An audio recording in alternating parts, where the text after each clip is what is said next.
Good morning, this is Jim Harvey of Opus 111 Group, and today I want to talk to you about variable annuities. Why is everyone so negative on these vehicles? I recently gave a talk to a commercial group in Ballard here in Washington State and talked about annuities and showed a couple of clips from some market pundits who viscerally hate these vehicles. Why? Well, perhaps it's because so many people, especially after the credit crisis, has poured all kinds of money into these institutions and into these vehicles because they give them a guaranteed income for life. So they don't like the competition.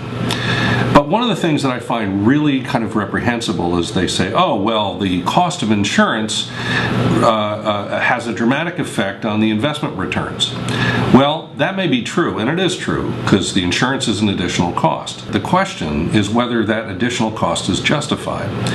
Let's take a look at the rate of return, for example, on your homeowner's insurance, or your car insurance, or your life insurance. When you think about it, as I mentioned to one person in the audience who was a homeowner for 40 years, do you own a home? Yes, I do. Well, do you own homeowners? Yeah. Why? Well, because I have to. Yeah. And why else? Well, because it might burn down. Exactly. And you've owned a house for 40 years, sir.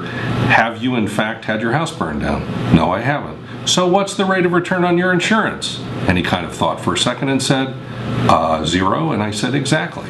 So the question isn't whether insurance costs more. It does. The question is it an insurable event that occurs frequently enough to justify? I would argue that when we know for a fact that the stock market will be down every 3 or 4 or 5 years, and I deal with, say, a 65-year-old person who might be retired for 30 years, it isn't a question of whether in 30 years the stock market is going to be down at all. It's a question of is it going to be down 10 times, 8 times, 12 times? I don't know. However, when you compare that to a homeowner who's owned a home for 40 years, has paid homeowner's insurance for 40 years, never collected a dime on it, and is happy to make that payment the next year, perhaps this specious argument about the additional costs about variable annuities might find its rightful place.